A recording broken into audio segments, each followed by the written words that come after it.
Shalom, my people. It's your man's Quab. Brother Shofar. We're going to get into a real controversial topic. A lot of people going to have a lot of madness to say because they ain't really properly studied this thing. We're going to go into the Passover. Can we keep the Passover outside of the land? Now, we got a script in one of the books that's going to tell you flat out the answer to this. But we're going to go through the scripts from the scripts that everybody go to, but they always skip. We're going to show you that when we challenge anybody, if you can show us one time besides the first Passover that they kept the Passover in any other land or any other nation besides being in Jerusalem. So again, we know as soon as somebody see the title of this, they're going to jump to conclusions and they ain't going to listen. They're going to start commenting before they ever watch the thing. People do this all the time. So we're going to go here first. Let's go to Proverbs 18 and 13. The book of Proverbs, chapter 18 and verse 13. He that answers a matter before he hears it. He that answers a matter before he hear it. This means jumping to conclusion before you even get a chance to watch the thing. People do it all the time. Just off the title, start commenting, going in, saying all types of madness. Ain't watched one bit of it and start going off. Read. He that answers a matter before he hears it. It is a folly and shame to him. It's a folly and shame unto him. So, if you look at the title of this video, and off the whip you already, oh, no, them brothers is off. Them brothers is doing that. That's evil. It's showing you all through there, tell you right in Leviticus. That's why I told you, precept upon precept. Don't go run with just one script. So, let's get into this. Can we keep the Passover outside of the land? So, like my Ak was saying, man, this is a very controversial topic amongst the nation of Israel that have waken up to the truth of who we are. We see that we have ordained set apart days that we are to keep versus the pagan mess that we have been taught. So we know that this is very controversial, but the main thing that we want to do is be on point with how the Most High told us to do things. So let's get a scripture on that. Let's open up with 1 Samuel 15 and 22. The book of 1 Samuel chapter 15 and verse 22.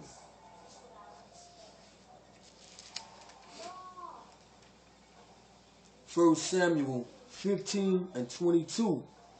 And Samuel said, hath the Most High as great delight in burnt offering and sacrifices as in obeying the voice of Yahweh? You see that? So the Most High said, sacrifices and offerings, that's a pleasing thing to him.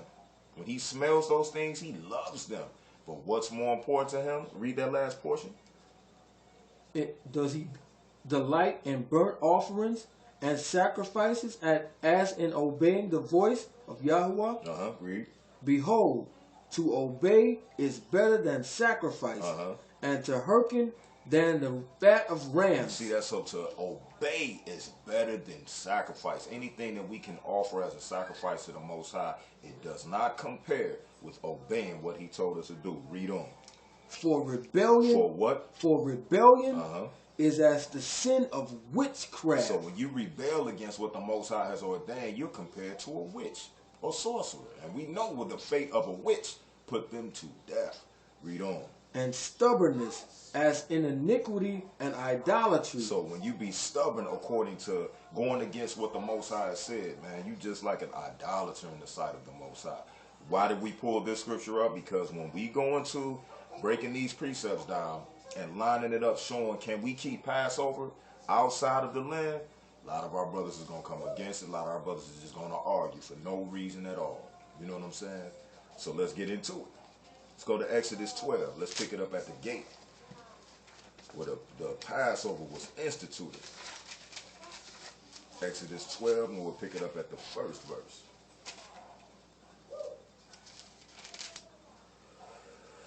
Exodus chapter 12 and 1. And the Most High spake unto Moses and Aaron in the land of Egypt, saying, So we know that this is when our people are getting ready to come out of Egypt, out of that bondage that we was up under. And this thing was instituted. Read. This month shall be unto you the beginning of months. It shall be the first month of the year to you. This is in reference to the month of Abib or Nisan. This is our beginning. This is our true new year versus that pagan mess that these Gentiles worship. Read on. Speak ye unto all the congregation of Israel, saying, in the 10th day of this month they shall take to them every man a lamb, according to the house of their fathers, a lamb for an house. And if the household be too little for the lamb, let him and his neighbors next unto him, his house, take it according to the number of the souls. Every man according to his eating shall make your count for the lamb. Your lamb shall be without blemish, a male of the first year. Ye shall take it out from the sheep or from the goats, and ye shall keep it up until the 14th day of the same month. And the whole assembly of the congregation of Israel shall kill it in the evening. You see that? So the Most High told us to set aside a lamb that will be sufficient for you or you and your neighbor according to your eating. Now we know that this thing is pointing to Hamashiach eventually. The lamb represents him. That blood that was shed from the lamb represents that blood that now covers us. Let's read further on down. Read verse 7. Exodus 12 and 7. And they shall take of the blood and strike it on the two side posts and on the upper door post of the houses, wherein they shall eat it. You see that? So that once again, that blood is what's going to cover you. This is why in verse 6 when it says the whole assembly shall kill it, what did our foreparents do when the Mashiach was getting ready to be killed? Crucify him, let him be killed. And what else? And his blood be on us and our children. Exactly. So that's what that was representing. So even in their ignorance and wickedness, they were spiritually fulfilling this thing. You know what I'm saying? But let's get on to the crux of the matter. The main thing is what's outlined in Exodus 12, Leviticus 23. This is how you keep the Passover. It has to be according to the Torah, the law. Drop that and let's get Deuteronomy 12.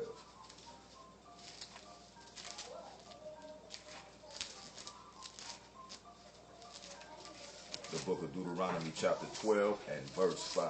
We have to keep in mind, if we are to follow the Most High through Hamashiach, it has to be according to the right way that the Most High has prescribed, not our own way. Spiritually, yes, Hamashiach represents the Lamb. You know what I'm saying? But everything must be in its proper season. Everything must be proper. Deuteronomy 12 and 5.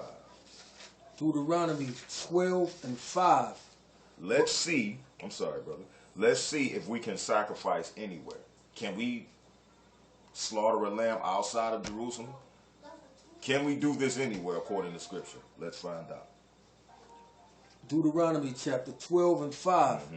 But unto the place which Yahweh your power shall choose out of all your tribes to put his name there, even unto his habitation shall ye seek, and thither thou shalt come. You see that? So where the Most High was to place his name, there you were to come and offer your sacrifices. Read on.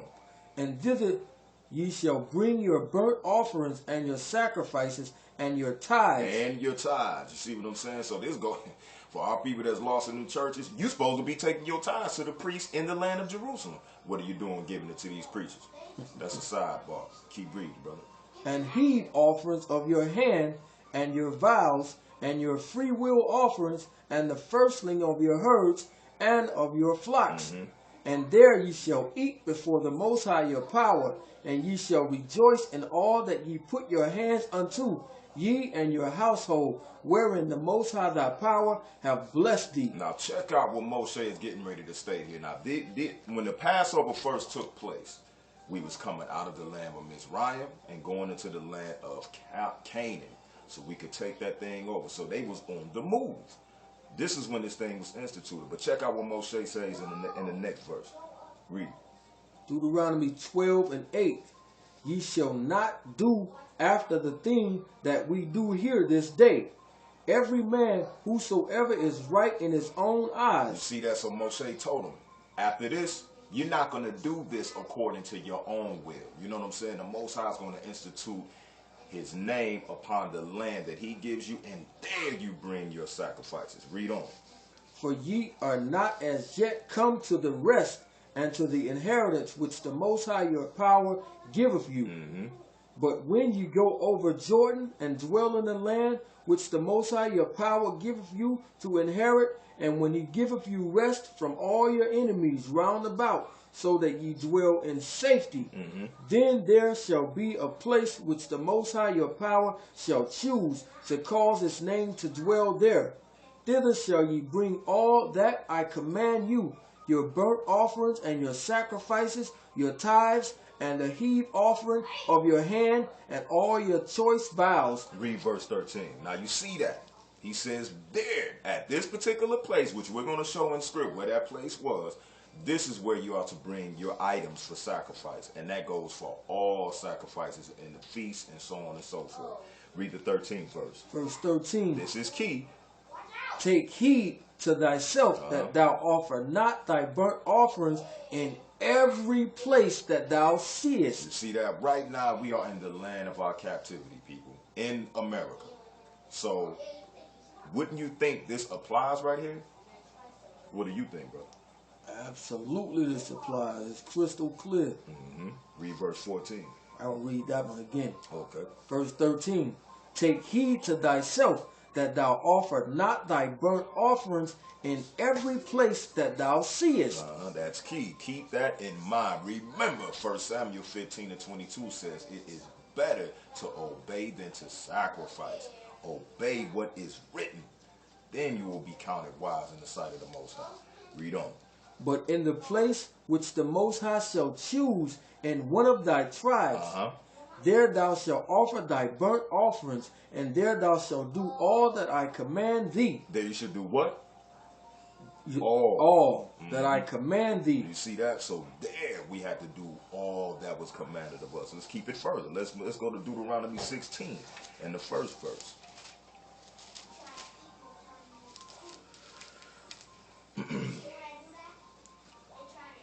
Deuteronomy chapter 16 and 1. Observe the month of Abib, and keep the Passover unto the Most High thy power. For in the month of Abib, Yahweh thy power brought thee forth out of Egypt by night.